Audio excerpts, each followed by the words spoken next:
Okay, well, it's saying we're live, so I think we just assume that we're live. Hi, guys, and sorry we're a little bit late. We had some technical issues. This is why I shouldn't do StreamYards, because I always get technical issues, and Zoe and Ange don't get technical issues, just me. So I am here today with one of my past clients. As you know, what we're doing this whole week and next week, because of the Race to Recurring Revenue Challenge and because of the launch of One to Many, is showing you guys people that have already been through it. Because one of the things when I started is when I was doing courses, I wanted to see other people that had made it work, because it means that if somebody else can, you can. And it always made me feel really like, okay, well, they've managed to do it, so I can do it. And so I'm going to be interviewing a range of different people. Hey, guys, nice to see you. And my team are going to be interviewing people as well, so you can meet them because they are part of the whole thing. So today I have Charlie on. So Charlie, first of all, tell me what you do. So I help small business owners create more sales in their business. I'm a sales strategist and I'm obsessed with sales. That's what I talk about day in, day out. That is. And actually, when you first did One to Many, you weren't really thinking that you would do sales first off, were you? So tell us about that. No, I wasn't. Yeah, so I went through Race to Recurring Revenue and I did a post about this because I was like the ultimate lurker. If there's anybody watching this who has not commented, they've not liked, nobody knows they're joining in with this. That was me. I did it all in my notebook.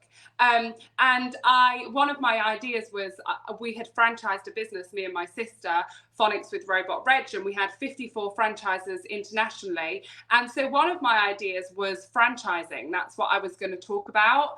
And that's what I brainstormed. Sales kept coming up, but it wasn't the main thing.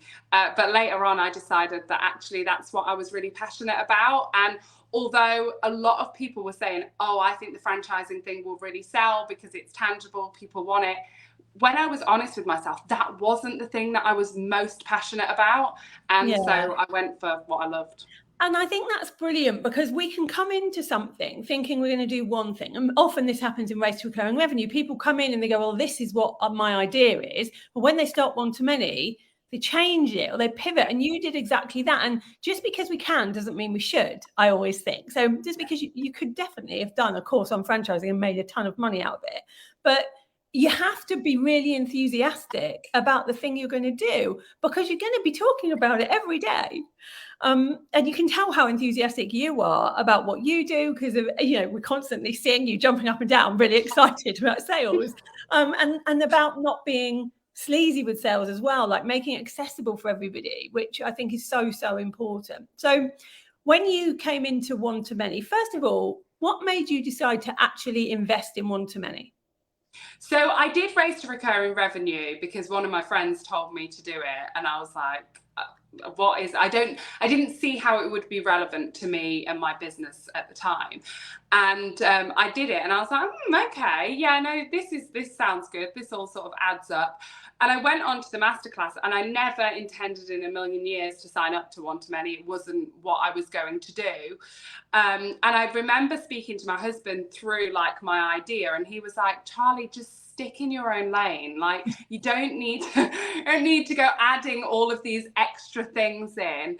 And so I was like, no, you're right. And then One to Many launched, and I was just like, I could just see how this could happen for me and how I could get to talk about this all the time, because I had started a Facebook group, like literally just a couple of weeks before, started a Facebook group just because I knew so many business owners, and people were always saying like, oh, I'd love to go to coffee and like understand how you sell so many franchises. Like, oh, can I take you for lunch and pick your brains? And I loved it. I was like, yeah, let's go for lunch, let's go for coffee, like let's do it all.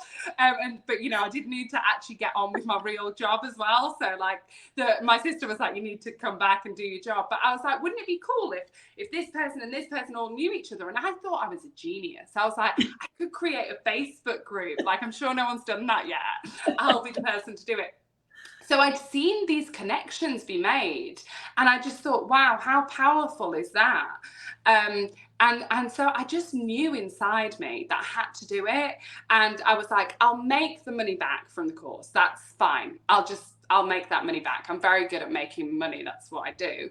And if it was just a bit rubbish and nothing came of it, at least I would have made the money back and I would have learned some stuff and I can move on. So I convinced my husband that it was a good idea. And he was like, I'm still not sure, but okay, fine. If you and now, if I bring that conversation up, I like, do you remember when you didn't want me to do one-to-many? I did that to my husband. I always thought it was a good idea. I'm like, you didn't.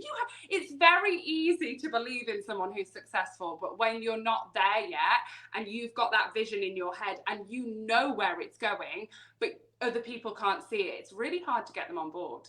Yeah, it is. And actually, they only normally are like that out of love, I always think. Absolutely. They're just trying to stop you from wasting money or going into or failing. Or failing. Yeah, I totally get why people do it. And so you came into One-to-Many, and that was it 2020 or 2021? April 2020. April 2020. Tell us how much money, because this is a big one, how much money you have made from One-to-Many since 2020? Also, just to caveat this as well, I was running a full-time sales team for Phonics with Robot Reg. That was my job when I did One-to-Many. And I remember the first month that I monetized this, and I made £250 out of passive and semi-passive income. And I just couldn't believe it. I was like, this is insane. Because I was still having a side hustle. Like, yeah. It's like, oh, an extra 250 quid as a side hustle. Yeah. And so, things grew and things got a little bit more exciting. And then it wasn't until March last year that I stepped down from Phonics with Robot Reg, because I sort of realized that Charlie Day sales needed to be fully what I was focusing on. But I've taken £500,000 in passive and semi-passive income. Which is amazing. I love that you've made £500,000. And I'm going to be honest, you're one of those students that I love, because I tell you to do something and you just do it. And all the way along One-to-Many, like, where sometimes you get people, like, let's be honest about it, who go, well, I don't understand why I need to do that. Or they look too far in the future and go, well, I don't see how that's going to work for me. And I'm like, just do it. Just follow the process and do it. And then if it doesn't work, you can say to me, it doesn't work, but at least give it a go. And you never did that. Not once did you say, I don't understand why I'm doing this. You just went, okay. And you went and did what I said. Yeah. I mean, I would be there every week with my notebook. And I'm like, okay, yeah, let's do that. Let's do that. And you didn't have a clue who I was. I was not on your radar. Nobody had a clue who I was. I was the ultimate lurker, and I just, every week I would do the thing. And I remember I run a Facebook group called the Entrepreneurs Growth Club, and nobody engaged.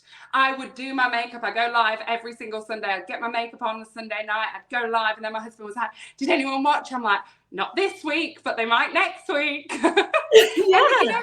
Eventually, over time, I remember one week I was like, oh my gosh, Louise, 8 people watched me. I can't believe it.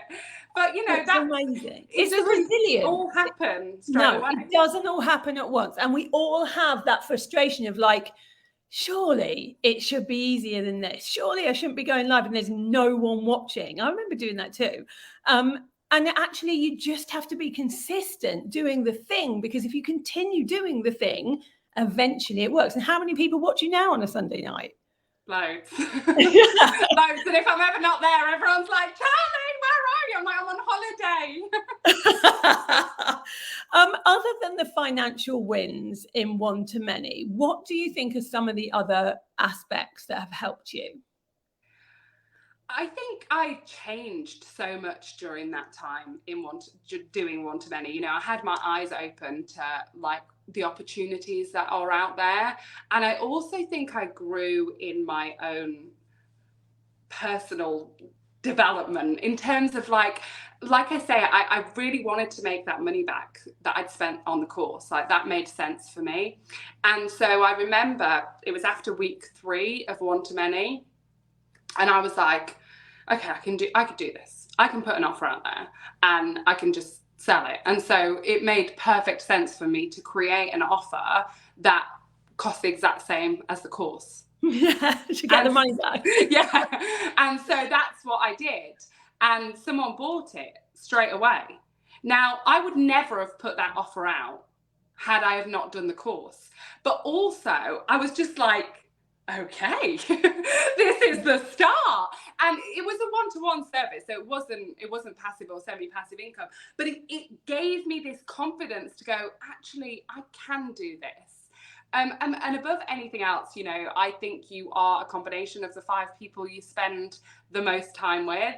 And I have met some incredible people that I wouldn't have known had I not done one-to-many. And now they're some of my best friends and people who I speak to on a daily basis. And even, you know, getting into a room with Lisa Johnson and being like, I can do that. I can do that. I can be It's like so that. funny. I remember when you were nervous when we first met, and that always makes me laugh.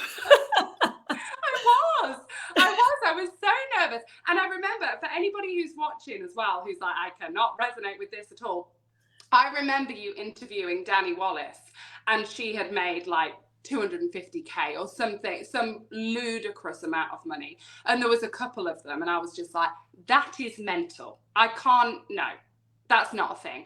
And then you interviewed somebody who had made 4k on a Pinterest course that she'd put out, and I was like, okay, I can do that. That I can do.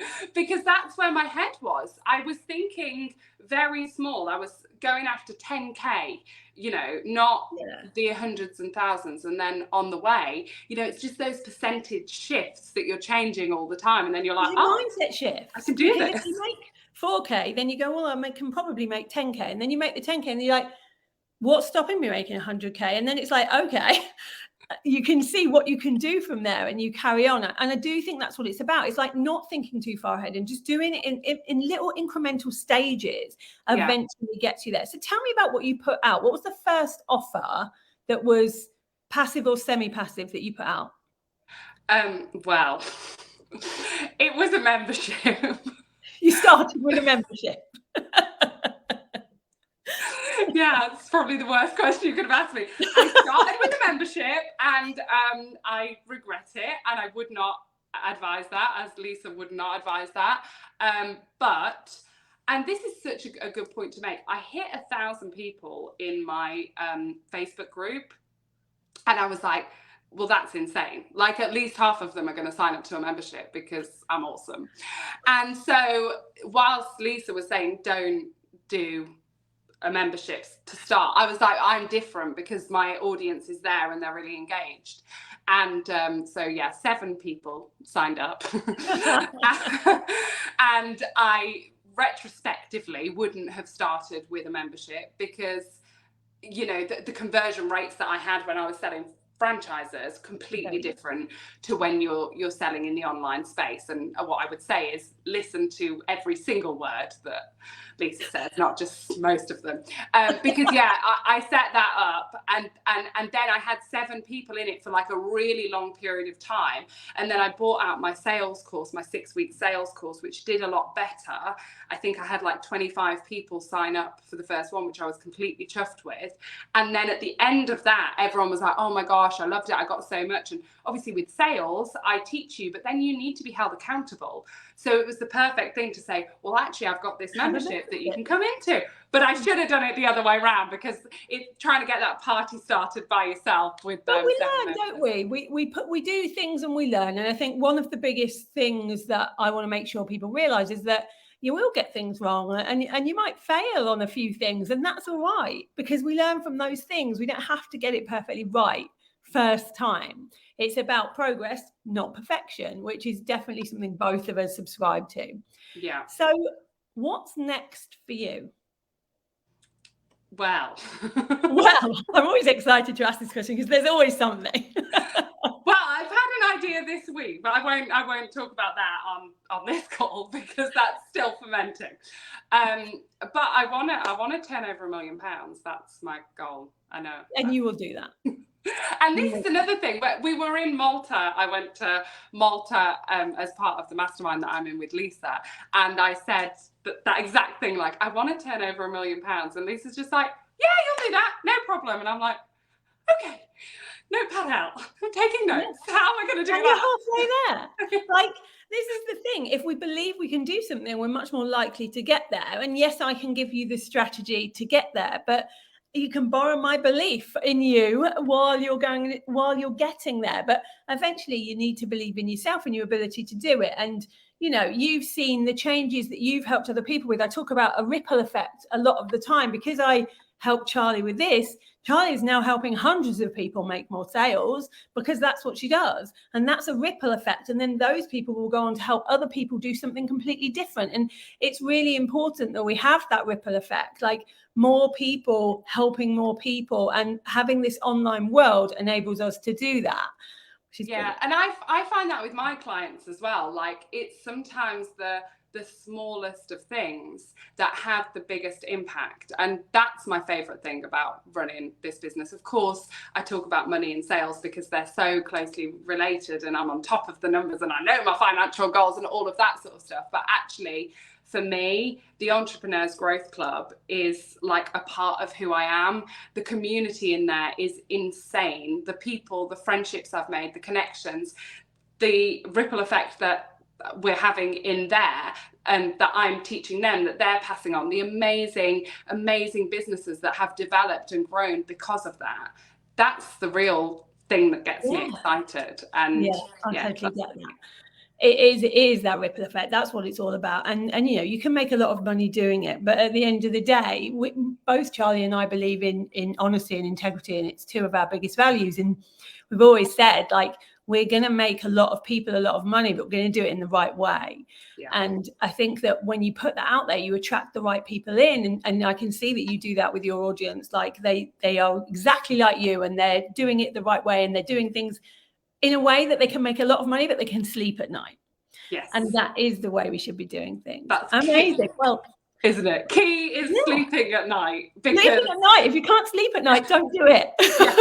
Just that. Yeah. Good message. Amazing. Have you got any questions, anybody, for Charlie?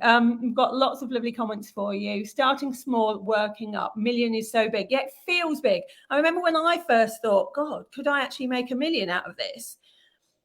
You know, 12 million later, it feels doable. And, you know, I would never have said I could do that. I didn't wake up one day and go, I'm going to make 12 million in the next 5 years.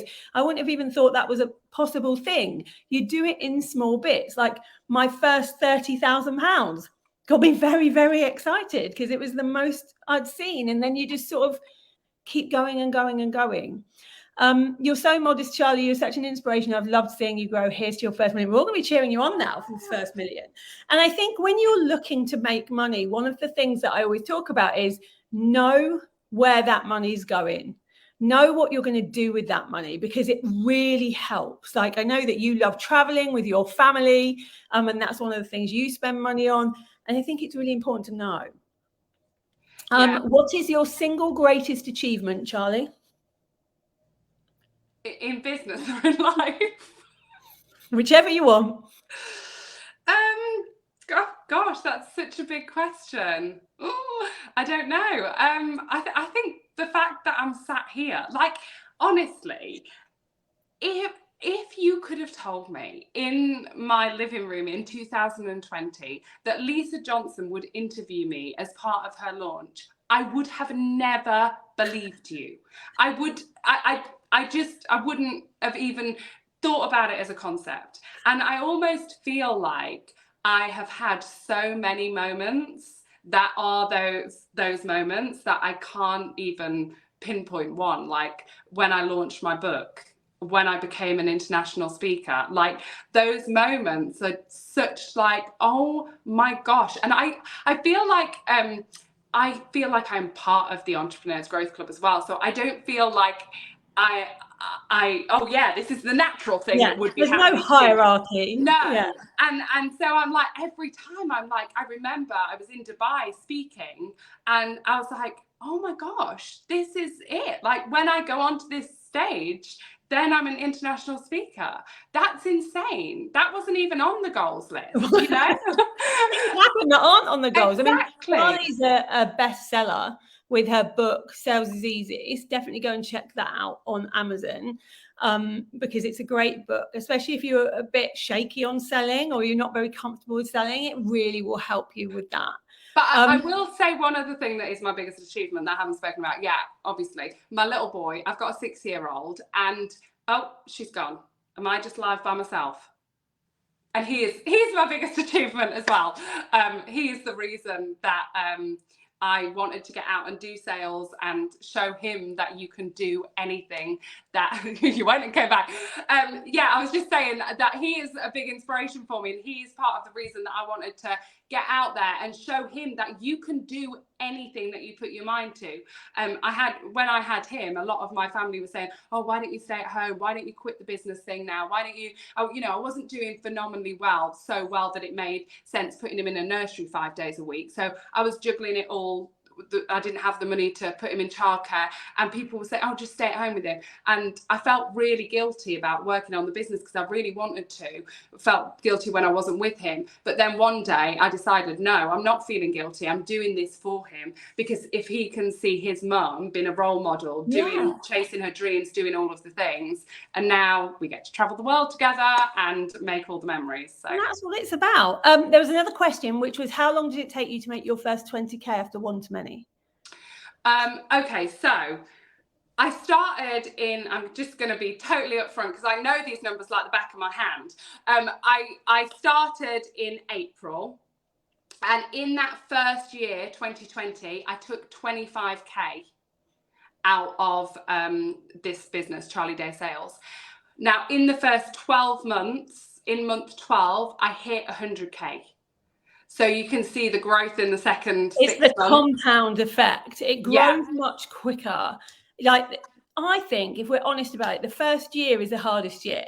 And it's the 100%. year that you're learning everything and you make a bit of money, but you don't make the most amount of money. The next year is when you really see the difference. And the year after that is when it really grows. And I see that with a lot of clients. So with my clients, a lot of the time during one-to-many, which is only, 12 weeks, sometimes in the first 6 months, a few people will have made a lot of money, but most people won't have done. And then I hear from them a year or 18 months later when they're like, I've done it, I've made the 100K or the 200K, but I don't hear from them until after it finishes, which I'm always like, I want to know now. And of course, you can speed up your success if you have a sales strategy that works and if you focus on the sales in your business, which obviously I was doing. So I do think that some people maybe get sidetracked with other things like, oh, I'm going to spend a whole month making my website look pretty. Which, important, but cash in the bank, yeah? Yeah, that's what we're looking for, the cash in the bank. Amazing. Thank you for being here, Charlie, and talking to me today. Thank you, everybody, for tuning in and listening. I do appreciate that we're doing a lot in the Race to Recurring Revenue group right now. We're taking up a lot of your time. I hope you're finding it inspiring and making you realize that you absolutely can do this. I will be back. Actually, it won't be me. Zoe will be back this evening, interviewing another one of our amazing clients. But go follow Charlie. Charlie, what's the best place for people to come follow you on? Well, come and join the Entrepreneurs Growth Club if you want to be a part of it, or I'm Charlie Day Sales on Instagram and TikTok. Amazing. Go check her out. And I will speak to you all in the Race to Recurring Revenue group. I'll see you later, Charlie. Thank you. See ya.